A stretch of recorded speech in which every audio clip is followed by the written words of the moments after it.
Hello everyone, this is Bigalski. And this is JTB. And this is Ninja Gaiden 2004, very hard walkthrough, chapter 14 with the ghost fish and my good buddy JTB. I prefer JTB over the ghost fish. Well, thank you. That's a very low bar.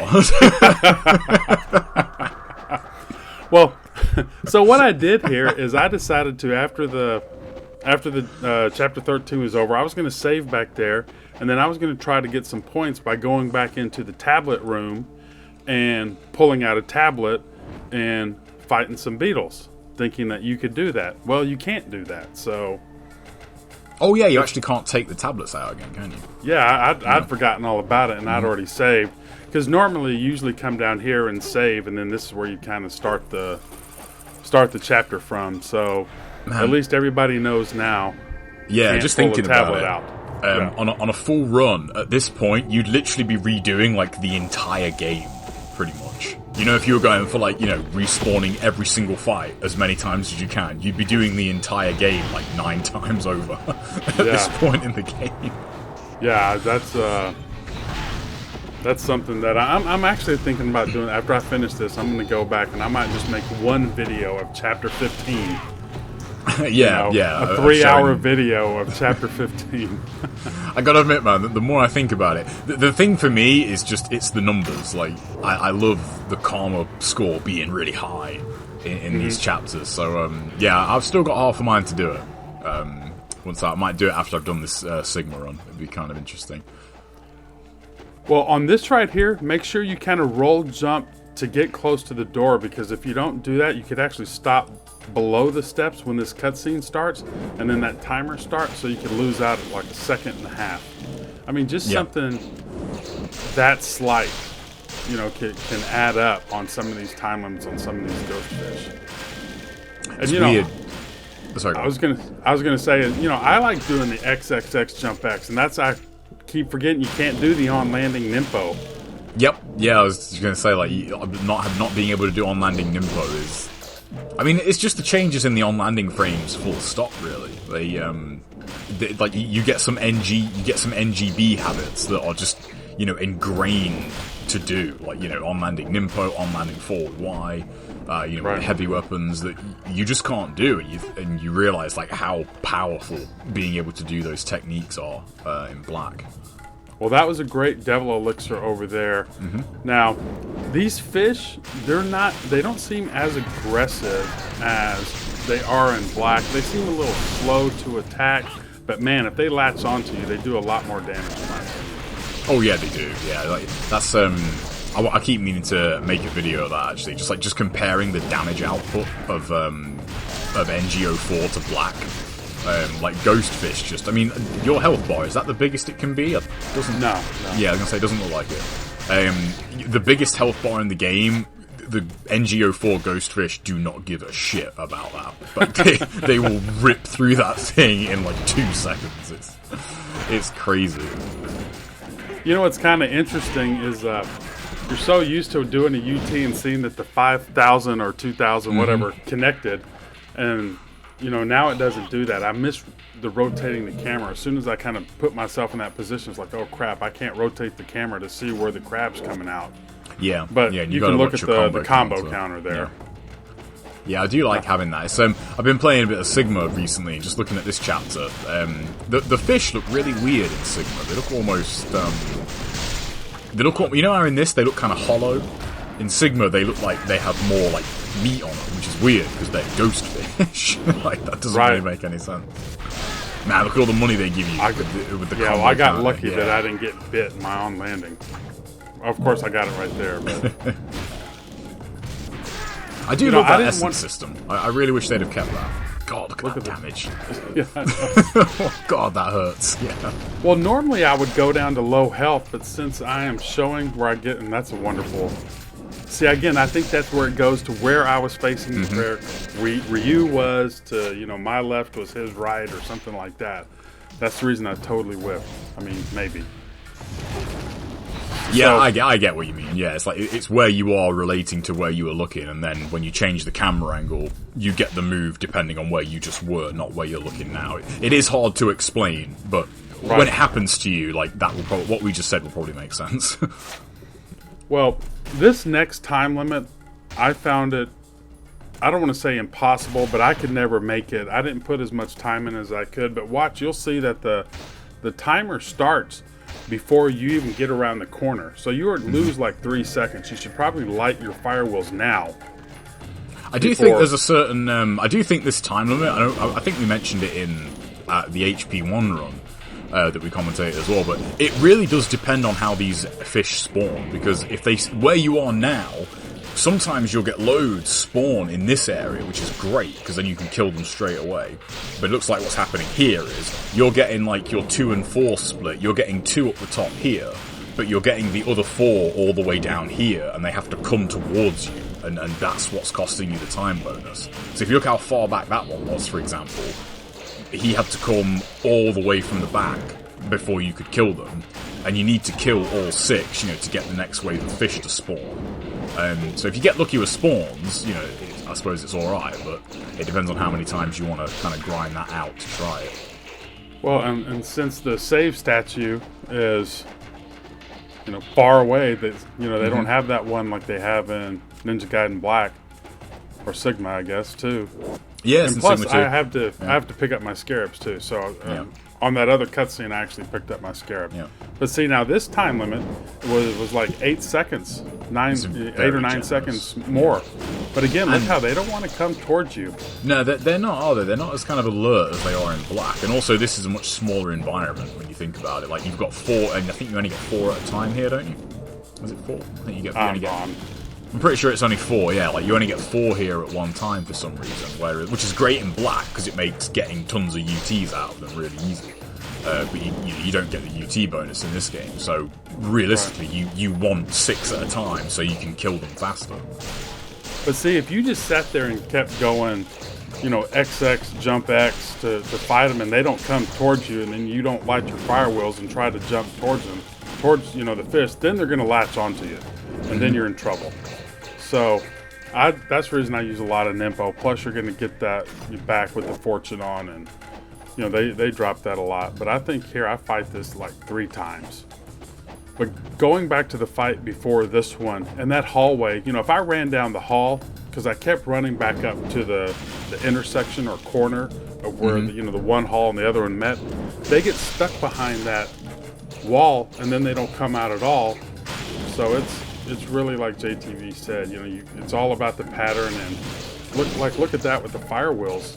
Yeah, they sometimes didn't they hit just, anything. Yeah, they just don't care. Like, I mean, like, it's annoying and it can happen, but sometimes the fish can. Funnily enough, I have it on. I might still have the blooper on Sigma. I was doing a ghost fish fight, and I light up my fire wheels. I roll jump into the fight. A fish goes through the fire wheels and hits me. I shake him off, go to absorb a UT with fire wheels still on, and another fish just comes right through and hits me. It's like, wow. Like, they just do not give a shit about it sometimes. Well, and then I think I got less enemies on that time. I think the other one had 46 and I had 44. Yeah, if you, you know, when you shake them off it's really awkward, but sometimes, you know, if you shake them off and they just kind of go too high, they just despawn, which is weird, and it takes them off to kill them. Well, I like doing this. I think JTB, I don't know if you didn't really fight them, or at least in one fight in your video. You just kind of XX, X, and then I don't know how you would, you know, because I kind of cancel it with the jump X. That way I don't push the, you know, button mash too much. The jump kind of cancels me from button mashing. So you're able to, you know, fight them without doing the jump. I do it funnily enough, even though it's just because it's NGO4 really, and there's no reason not to if you can do it, but I fight them the way like the very first way I ever found out how to fight ghostfish, like without getting, you know, annihilated, like all the way back in 2004. Because that was one thing that was really good early on. Wow, look how early that time starts. Oh yeah, I'm telling you, it sucks. That's crazy. That's even worse than it is on the other way. But yeah, we've said it before. But you know, back in the early days when this game was first out, you know, Ghostfish just literally ate everybody for breakfast, because you know the game doesn't really tell you that you can mash the buttons to get out of, you know, there are hits. There's a lot to them in terms of AI and the way their tracking works and the way their stun mechanics work. You just kind of have to play the game quite a bit to figure that out. And the flails, kill them in one hit. So being able to fight the ghost fish early on, like, if you never picked the nunchucks or flails, you probably never would have gotten it down how to fight them well. But you see how some of them just stood there, even though I was standing right next to them with fire going in, flails going. My flails were flailing. Yeah, they don't. It's an appropriate phrase here, but like they don't aggro like they do in Black. In Black, if you kill one fish, every other fish knows about it. And they come after you. Whereas in this, you can kill fish and his friends don't care. We didn't like him anyway. Like they just hang out. They don't give a shit. Like here, look at that one at the back. Like he just just stood there like he doesn't care. I think I get grabbed through my fire wheels coming up here. Look at all this Nimpo. This is brilliant. Oh yeah, so I still got grabbed, and the fire wheels are still hitting him too. While he's on me, and the fire wheels are going through his body. Yeah, it's really weird. I really want to. One of the things on my list for like odd videos is to show the upgraded fire wheels that's in the Vita version of Sigma. God, it's so good. You can actually upgrade fire wheels in that game. It's amazing. Like Ryu's just surrounded with like just so many fireballs. It looks so cool. Well, that's probably even this first fight, and maybe even that last fight. It might be a tough time limit if you just kind of stood there and did XXX jump X without lighting the fire wheels. Because in Black you could do that and they'll come to you. Yeah, exactly. Yeah. But if you just kind of stood right there in the middle and did XXX jump X. I mean, look at those two there. Like, look how long it took them to actually go for you. Yeah. I mean, they knew better, but yeah, exactly. But see, and again, just because look at your health. Oh my god! Yeah, Jesus Christ. Yeah, and my flails were even going. It's not like I missed the input; they were going. They just jumped right through it. Oh god, I mean, that's a perfect example, I guess, of what we were talking about. That was probably a quarter of a second, and that was like 70% of your health just gone in the blink of an eye. One thing to note, I don't know if we've mentioned this before, but if you turn off your Nimpo shortcut, the Nimpo input defaults to Y and B together.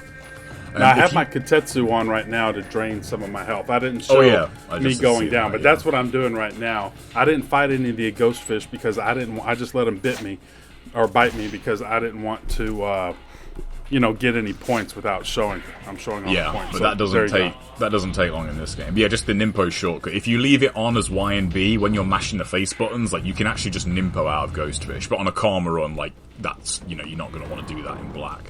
But on NGO 4, you can just leave that on. So you can launch Doku like that, Spirit Doku, and then just wait for him. And you can do this with the True Dragon Sword, but I mean, if you're just going to do the Bladed Naridia on him, you might as well do it with the low health UF. And just make it a lot faster and get the points. Yeah, it takes like 4 or 5 of them with the True Dragon Sword to kill him. Yeah, he's a lot easier where he's kind of susceptible to that. You could roll out of his attacks and do the gleaming blade.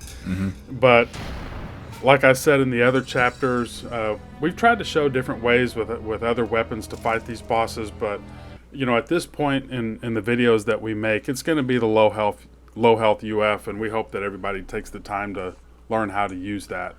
So that's one reason why we show it. But there's the ghost fish. There's good examples of they're not anywhere like they are in Black. I can't believe that health, man. Like it was crazy. It was like, and I actually almost restarted that because it just happened so fast. But then I said, you know what, this would be a good example to show people. Plus, it already kind of takes me halfway down to health. So whenever I go fight the other fish, I don't have to, take that much longer. Get them to, get me down to a little bit, and then I can use the Katetsu to even go a little bit lower for Spirit Doku. But I will say I do miss that save statue. Oh yeah, definitely. That really is just it. I mean, can you imagine how hard like NGB like Karma running that chapter would be without that save statue? Oh yeah, like the gauntlets you have to do would be brutal. And of course, I didn't write down the kills. I think it was, or the time and the kills, but I think it was 17 minutes for that chapter. I have them right here. Oh, okay, there we go. Preparedness. See, we're professionals here. Yeah, he is. But we are always prepared. So chapter 14, it is 17 minutes, so the time limit is quite generous, and it's 189 on the kills. yeah, so you're going to easily make the kills, and like I said, I could have probably saved a couple more times. The last probably 30 seconds of that was me going down to low health, so I still had plenty of time left to maybe fight some more fights. I don't think trying to go back into any earlier chapter, into chapter 13, unless you went into the lava cave or the magma cavern, maybe you could get a few extra points there. But other than that, maybe fight the ghost fish down. Probably yeah, you could probably fit in a times. couple of magma fiend fights, but I mean, thinking about it, would it really, unless you're going for ultimate max, would that really be worth it? Right. Yeah, I doubt it would, just because of having the ghost fish. Even going in 3 or 4 times, you're still going to get a 10,000. Anywhere from 8 to 15,000, even fighting them 4 times for some kind of kill bonus and time bonus. So it's best to just probably fight them as many times as you can. But that's it for chapter 14, guys. A couple more to go. Take care, and we'll see you in the next chapter 15. Take care, everybody.